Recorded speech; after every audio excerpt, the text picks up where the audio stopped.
Have you ever found yourself thinking, why don't we just toss all our trash into volcanoes? I mean, if you've ever played Minecraft, then you might already be familiar with the concept of dropping stuff you don't need into lava and never having to worry about it again. Sounds too good to be true, doesn't it? Well, you've probably already guessed it, but as so often, things are not as simple as they seem on the first glance. Here's the thing, we generate an insane amount of trash every year. Take the United States, for example. Americans throw away about 239 million tons of garbage annually. So, yeah, finding a way to get rid of all that would be pretty great, and tossing it into a volcano sounds like a solid solution, right? It feels almost like a cheat code to solving the trash problem, but it's not as simple as it seems. Not even close. The first issue we'd face is, well, actually finding a volcano that can handle all that garbage. There are only around 1,500 active volcanoes on Earth, and many of them are tucked away in remote areas, far from where people actually live. So getting our trash to one of those volcanoes would be a logistical nightmare. But let's pretend we get that part sorted. We load up all our trash and head to the nearest volcano.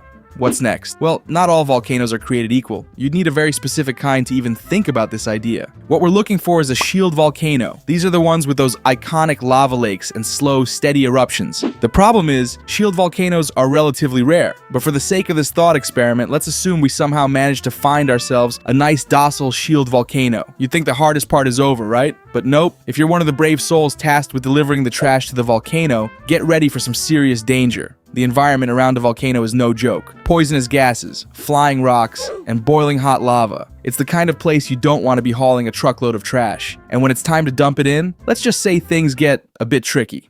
Back in 2002, a group of researchers threw a small bag of trash into a volcano in Ethiopia. And what happened next was not exactly expected. Lava lakes, it turns out, are pretty unstable. When something cold like trash lands in them, it triggers a chain reaction. Pressurized steam builds up, and suddenly, you've got an eruption of acidic gases and molten rock. So, just imagine what might happen if we dumped an entire country's worth of waste. We could end up with a volcano literally spitting trash all over the place. And that's not even the worst of it. Even if we somehow avoid an eruption, we've still got to deal with the fact that not all trash breaks down in lava.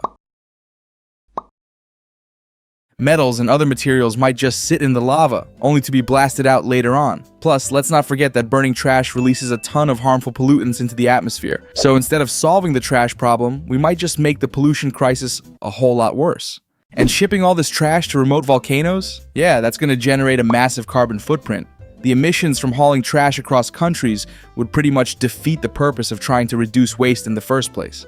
So, while tossing trash into volcanoes might sound like a good way to get rid of it all, the reality is much messier. If we're really looking to get rid of waste, maybe we should stick with recycling or exploring better ways to convert waste into usable energy. Or, we could always just shoot it all into space. If you're interested in why that wouldn't be a good idea either, let me know in the comments. Anyways, thanks a lot for watching and subscribe for similar videos in the future. Hope to see you around.